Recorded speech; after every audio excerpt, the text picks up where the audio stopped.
আজকের ভিডিওটি আমি দুপুর থেকেই শুরু করছি। দুপুরে রাত্রে আমি কি রান্না বান্না করেছি সেটাই তোমাদের সঙ্গে শেয়ার করব।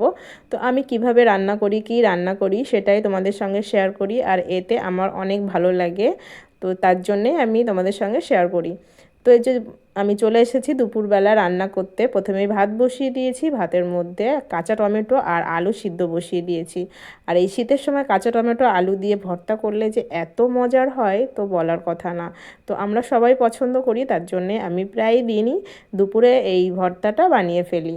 তো এই যে একটু মাংস এনেছিল, আজকে রান্না হবে, তার জন্য এই যে মাংসটা ধুয়ে পরিষ্কার করে কেটে বেছে সুন্দর করে নিয়েছি, আলু কেটে নিয়েছি, আর মাংস রান্নার জন্যে যেগুলো মশলার প্রয়োজন সেগুলোই সুন্দরভাবে কেটে বেছে নিয়েছি। তো মাংসটা বসিয়ে দিয়েছি, কড়াইটা গরম করে তেল পেঁয়াজটা ভেজে তারপরে ঝাল, হলুদ, গুঁড়ো মশলা, লবণ যা কিছু লাগে সব কিছু দিয়ে দিয়েছি। তারপর একটু বাটা মশলাও দিয়ে দিয়েছি, যেমন লঙ্কা একটু বেটে দিয়েছি আজকে, আর এদিকে জিরে বাটা, আদা বাটা, রসুন বাটা, একটু পেঁয়াজও বেটে দিয়েছি। দিয়ে সুন্দরভাবে মাংসটাকে কষিয়ে নিয়েছি। আজকাল আলুটাকে ভাজিনি, না ভেজে একসঙ্গেই বসিয়ে দিয়েছি কাঁচা অবস্থায়, কারণ নতুন আলু এখন ভাজা মানে দরকার পড়ছে না, একসঙ্গে বসিয়ে দিলেই এর একটা আলাদাই একটা স্বাদ নতুন আলুর। তো সবগুলো একসঙ্গে বসিয়ে দিয়েছি, দিয়ে সুন্দরভাবে কষিয়ে নিয়েছি মাংসটাকে। তারপরে একটু ঝোলের জন্য ঝোল দিয়ে দিয়েছি। খুব বেশি ঝোল করব না, একটু কষা কষাই করব, যেহেতু পোলট্রির মাংস একটু কষা কষা করলেই বেশি ভালো লাগে। তো শুধু একদিন হয়তো একটু ঝোল করি, প্রতিদিনই তো একরকম ভালো লাগে না খেতে।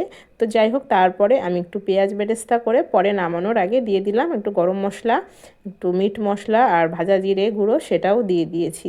তো এই যে মাংস রান্না আমার হয়ে গেছে, তারপরে এই যে ভাত বেড়ে নিয়েছি খাওয়ার জন্য। তো আমি আজকে শুকনো লঙ্কা আর ভাজা পেঁয়াজ দিয়ে ভর্তাটা করে নিয়েছি, খেতে কিন্তু অসাধারণ সুন্দর হয়েছিল।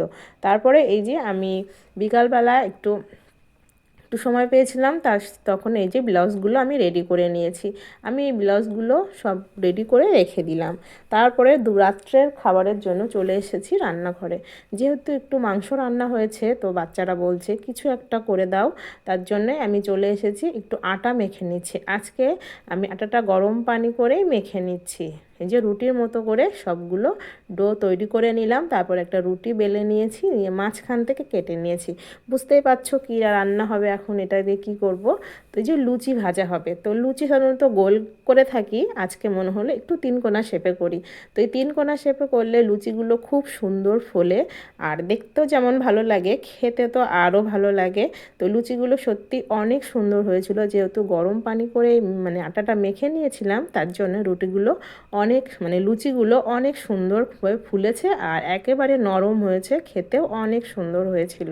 তো মাংস থাকলে বাচ্চারা তো লুচি, পরোটা, রুটি এগুলো খেতে অনেক পছন্দ করে, আর আমি সেটা তৈরি করেও দিই। তো যে সারাদিনের ভিডিওটা আজকে দিয়ে তোমাদের সঙ্গে শেয়ার করলাম। তো ভিডিওটা কেমন হয়েছে, যদি ভালো লাগে সবাই আমাকে একটু ভালোবাসা দিও, সাপোর্ট করো। তো আজকের মতো এখানেই শেষ করছি। সবাই ভালো থেকো, সুস্থ থেকো।